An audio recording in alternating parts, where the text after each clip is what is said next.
My name is Cheryl Johnson, and welcome to Salon Talks, where we celebrate the creative expressions and cultural heritage in the African American community. Today, I have with me Mr. Doug Hooker, musical composer and engineer, I believe, and musical director Trey Clegg. Today, they are going to talk about an exciting new project, and I have to read because it's a long title, but it's called Without Regard to Sex, Race, or Color. And it's a Black History Month musical celebration. And I'm going to let Mr. Hooker tell us about how it came together.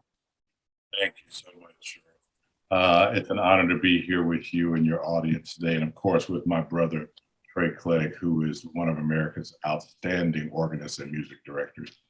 So without regard to sex, race, or color, believe it or not, is actually part of the inscription on the dedicatory bell in the Morris Brown College Tower. And that inscription reads, "This bell is dedicated to youth without regard to sex, race, or color." And then it goes on to say some more things. My symphony takes its title from a book of photography that was done by Atlanta-based photographer Andrew Filer, in which he photographed parts of Morris Brown College during the years when it was going through its bankruptcy. Of course, fortunately, it's emerged from that now. Right, exactly. Full accreditation, it's a wonderful thing to see. But Andrew, in his photography, want to focus on what are as a community and as a country valuing, and how are we allowing these precious institutions, our historically Black colleges and universities, that have done so much to contribute to leadership, not only in the Black community, but the whole nation. Why are we allowing them to struggle like this when they've been such a major force and for making this nation a better place? And so that was his first book. And as his book was being exhibited around the country, he asked if I would consider a musical collaboration with him. Andrew and I have known each other for the better part of 20 years, have been very good friends, and a lot of civic and community work during that time. And over the last 10 years or so, I've just grown closer through our art, learning more about his photography, more about my music.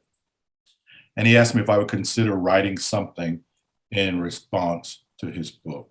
And I said, I'm honored to do so, and I'll do that. And about midway through my composition, because I envisioned a 3-movement symphonic work, his second book was coming to life. And that book was called A Better Life for Their Children. It was about a unique partnership between Booker T. Washington, whom we all know, the founder of Tuskegee Institute and now college, and a man that history is pretty much forgotten, whose name is Julius Rosenwald. He was the president of Sears and made Sears the big retail giant that it was for many years in the 20th century. And Julius Rosenwald was a white Jewish businessman, born basically in middle-class heritage. He never struggled in that regard, but his parents taught him the value of work and the value of charity and community. And he always believed and had a heart in his philanthropy of trying to help African Americans progress in the post-Reconstruction South. And so these two men came together and they formed a program called the Rosenwald Schools that put almost 5,000 public schools for African Americans in the former slave states. And that program almost universally transformed Black life, Black community, Black culture. And through it, many of our civil rights leaders were educated in Rosenwald schools. And so Andrew asked me, hey, you want to continue that collaboration and write your second movement? Yes, I did. And then the third movement is about an unknown future. But anyway, I'm sorry, I'm being long-winded. No. Well, it's a very interesting thing, especially for those of us who love Morris Brown and we've watched the comings and goings and drive past and say, please, someone save this school. That he undertook this project at a very critical time and really brought a lot of attention to those outside of the community about what an important institution Morris Brown has been to not only the African American community, but in creating leadership that went across this country. And we're excited about where Morris Brown is right now in their journey. So this is a great way to celebrate their advancement and their resurgence. And so we're excited about that. And then to talk about the Rosenwald Schools. I actually know about the Rosenwald Schools because in my other world, I'm a preservationist. And so I know in the state of Georgia, we still have at least two structures, and just really the importance of those communities in maintaining those structures as a beacon for higher education and for hope for their communities. And so to have these two ideas inspire you as you're creating this new musical composition, I would have loved to have been a fly on the wall, but but tell me, when you started this process, how do you start even the composition process? What do you do? Well, this is real. It's a great question, and this one was unique because previous to now, all my compositions have come out of my own personal experience, my emotional state, being very angry, being very depressed, being very happy, whatever, and experiences I've had in my life. And this is the first time somebody asked me to write something. My apologies for that. Asked me to write something in response to observation of their life and their work and their values. And so I was honored. It was a very different kind of approach for me with this because I had to spend a lot more time doing researching and studying Andrew's book and Morris Brown. Of course, I know a lot about Morris Brown being a civic and community activist here for many years, but spending more time about what he was trying to say, and then learning more about the history of historically Black colleges and universities more broadly, because I wanted my musical story not just to talk about one college and one institution, however precious it is, and each one of them is precious, but talk about the suite of them, the whole collection of them, and how they have made such a huge difference in this country, and just remind us of their history. So I had to spend a lot more time studying their history collectively, and that was very informative for me. And then without the second movement, talking about a better life for their children, I want to focus on the partnership between the two men. We often say leadership matters, but then we also often lose sight of how leadership in critical times, coming together in small ways is often lost to history in terms of the important things that a person or a couple of people or a small group of people can do together in a powerful way. And these two men who had come from very different walks of life, a white Jewish businessman, very rich and everything else, and a former Black slave, now self-educated, an educator himself and founding education, but they both believe, one, in improving African Americans after the Civil War and their lives, and they're giving them the opportunity to prove themselves. And they both believe that education was a primary vehicle for doing that. And being introduced to each other, coming together in their partnership, that to me was almost a statement of what America can be when people walks of life come together to help realize more fully what the constitutional promise is, that all of us, men, women, Black, white, and otherwise, are created equal. And certainly we believe that, I believe that in my own spiritual life, as does Trey.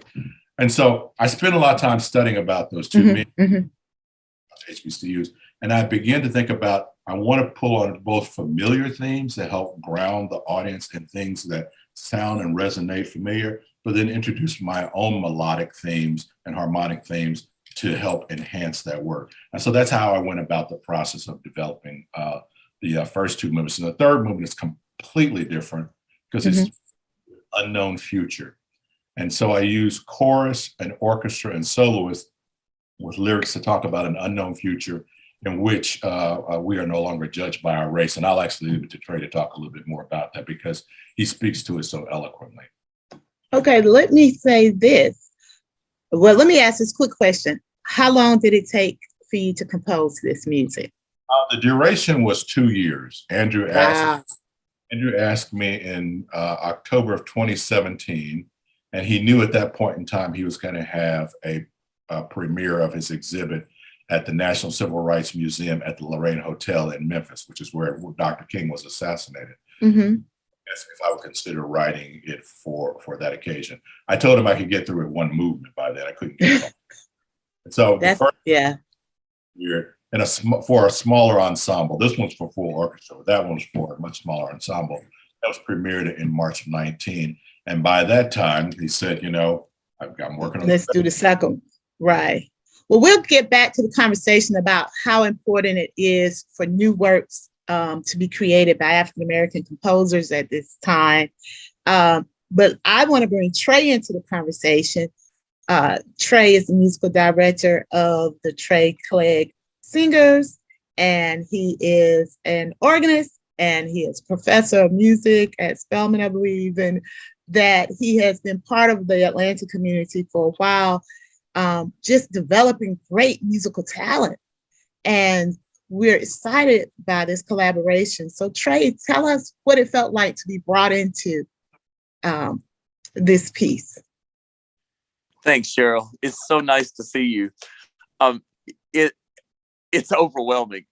I can't even contain my excitement about this. You know, studying Mr. Hooker's work has just been getting into the mind of a musical genius. He's a dear friend and brother. He sings in my church choir at First Congregational Church downtown, and he's also in the bass section of the Trey Clegg Singers because he's a gifted singer himself. Oh. And so, oh yeah, and so he's written multi-talented. A Renaissance man, like crazy, you know. So he's written a cappella choral works for the Trey Clegg Singers before, which we've performed and recorded, you know. But this is the first time that I'm seeing his work as an orchestral composer. Cheryl, wow. I mean, you just have to come to the performance and hear this. And to know that I get to conduct this work and premiere it in all three movements by a composer who I so profoundly respect.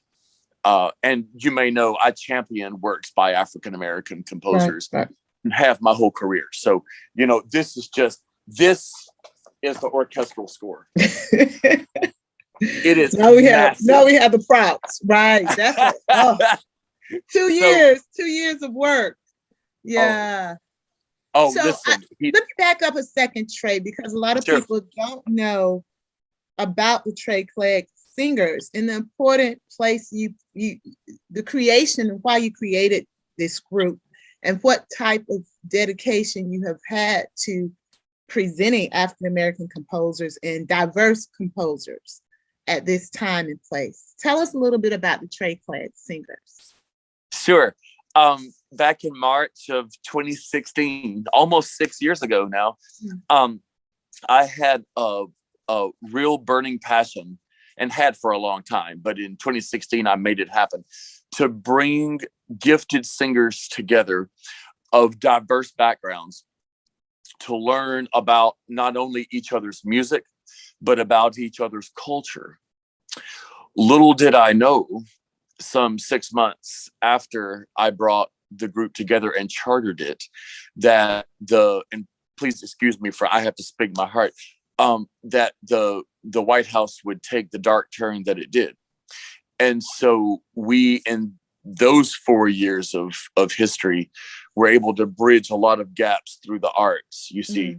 And by the way, Mr. Hooker wrote a piece for us when that November of 2016 happened, out of his own feelings about that turn of events in our nation, that illustrated Lord, grant us peace, grant us mercy. And so we really took that piece to heart and performed it all over the place for folks. But when I first started the group, it was probably 90% African-American, because that's where my life is. And it's grown to be very multicultural, which is what I wanted, you know. And so we sing pieces in multiple different languages and from styles, various countries, various genres, obviously classical, but gospel, jazz, R&B, some hip hop, you know, as we bring a diverse audience in, racially diverse, generationally diverse, socioeconomically diverse, right? you name it, both in the chorus and the audiences, you know. So Wonderful. that's where my heart is. So this is a diverse choir that is taking on this world premiere, which really is reflective of the overall work that Mr. Feller is doing with his photography, really talking about how these institutions and these communities are interwoven into all of our history. Why is that important right now in this country to say, yes, we stopped to celebrate Black History Month, but is it really Black history, or is it all of our history? And how should we be teaching this to a larger audience? And one of the ways is through a creative piece such as this. Of course, the arts are always what we look at to bridge, but at this time in this place, it seems to be more critically needed than ever. Yes, I would agree with you so much, Cheryl. And Andrew and I, Andrew Filer, the photographer, and I, when he first asked me and I asked him, well, what do you want? And he said, I want what comes from your heart, from your creative thinking. He said, you know my mind, you know my values, and we certainly do know each other. And as we have gone through this process of my creation to mirror his creation, we spent a lot of time talking about our hopes that our work individually and collectively will, one, remind people of important history, but more important than just remembering history is how do we apply that history and its lessons going forward? So from the history of the historically Black colleges and universities, which I'm glad they're getting a lot more attention now, but they certainly have gone through a long period of not getting the attention they deserve. They still have a critical need. And some people ask sometimes, well, why do we even need them? You know, everything's all integrated now. But there needs to be a safe place for young Black children and young Black adults as they are maturing to find themselves, define themselves in ways that are not hampered by their race, which is what the broader world would tend to do to them. And so the HBCU environment provides that safe space for them to explore and begin to stretch and test their full possibilities as human beings without being thought of as being Black first, right? And that will be critically needed well into the future. It's unfortunate, but it's fortunate that we have them. They'll be needed well into the future. And then also the Rosenwald Schools and that the lesson of the partnership and the possibility of collaboration, making for enormous change for the better. And not only advancing African Americans, like I said, but advancing the prospects of this nation. People who have heard about Rosenwald Schools don't often realize that a lot of our civil rights leaders learned their life lessons going through Rosenwald Schools, their parents going through Rosenwald Schools and pass it on to them. So our beloved recently departed Congressman John Lewis studied at a Rosenwald School, Medgar Evers, Maya Angelou, members of the Little Rock Nine, and I could go on. There's so many more. Right.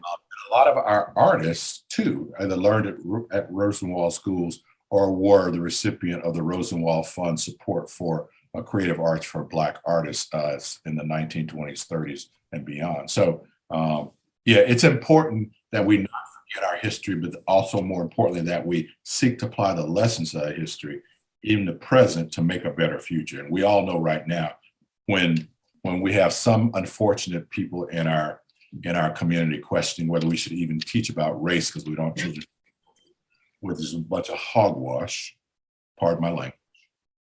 If we fail to remember it, if we fail to apply the good and the bad, then we doom it will continue. And I have to give a little anecdote. So I grew up in Atlanta in APS schools, had a great musical teacher all the way, had, I'll call Miss Mary Scott, and she was a great musical educator in Atlanta schools.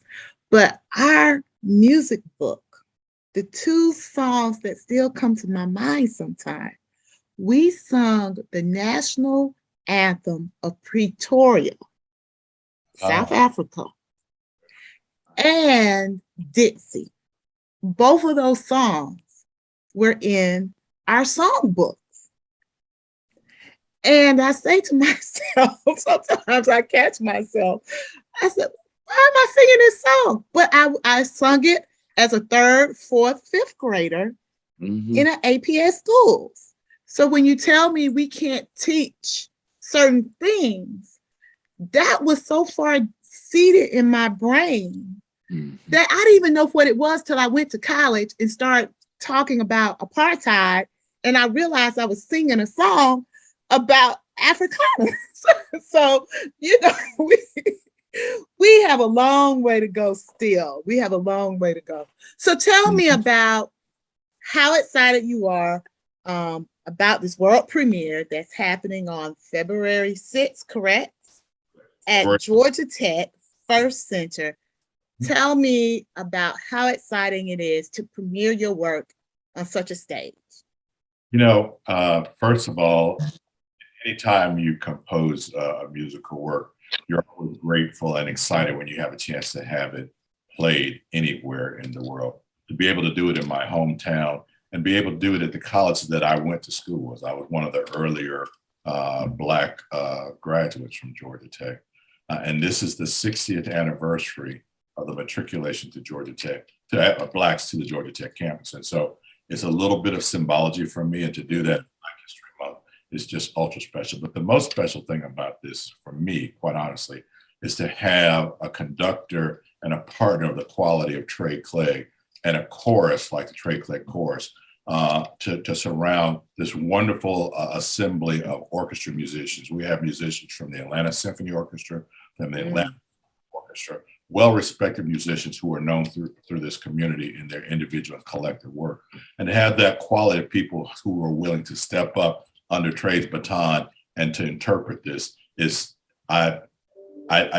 somebody asked me, well, are you going to play in it? Or are you going to sing it? I said, no, I'm nervous. I just want to. You're going to sit back and watch Trey take all of it. I know he's going to do it with it. Having sat through some of the chorus practices, I know how good it's going to be, and I'm just excited to hear it all coming together. So I don't know how much more I can tell. Okay, Trey, tell me about bringing it all together, because I mean, it's one thing for it to be on the page. It's another thing to bring it to life. Tell me how that process has been for you. Absolutely. That is a great question. And it is a process, you know. I work with my students, my fabulous students at Spelman College all the time with understanding that rehearsal process of doing just that, you know, getting the music off the page and off the stage and literally into the hearts of the listener, you know. And so all of that has just, you know, we're all on a life's journey together. And I think teaching college students, working with college students has really helped me to be a better rehearsal technician, if you will, with my own chorus and conductor. So, you know, when I start the process of teaching a new piece, let alone a new major work like this, I chart the course of so many rehearsals and what I'm going to do in each rehearsal, sort of like planning the semester with students, you know. And by the end of, you know, this rehearsal will accomplish these goals and thus on and so forth, you know.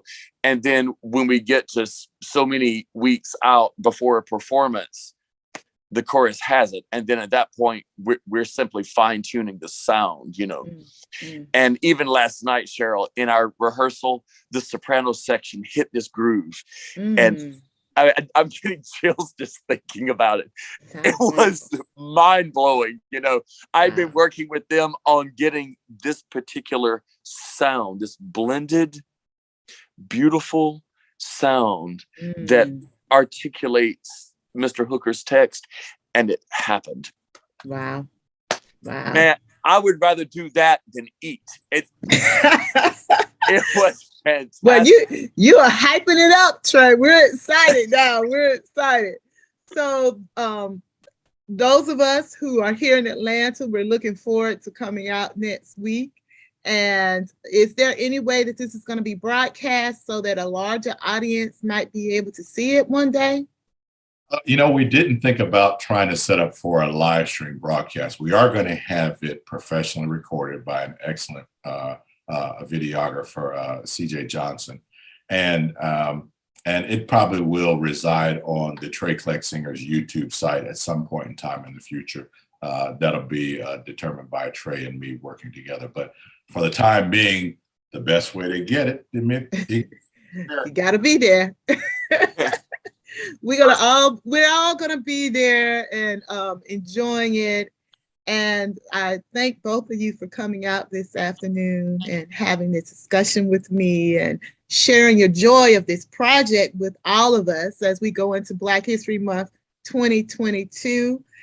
We just are looking for all of the opportunities to come together as community and to feel uplifted, because we need it right now more than ever.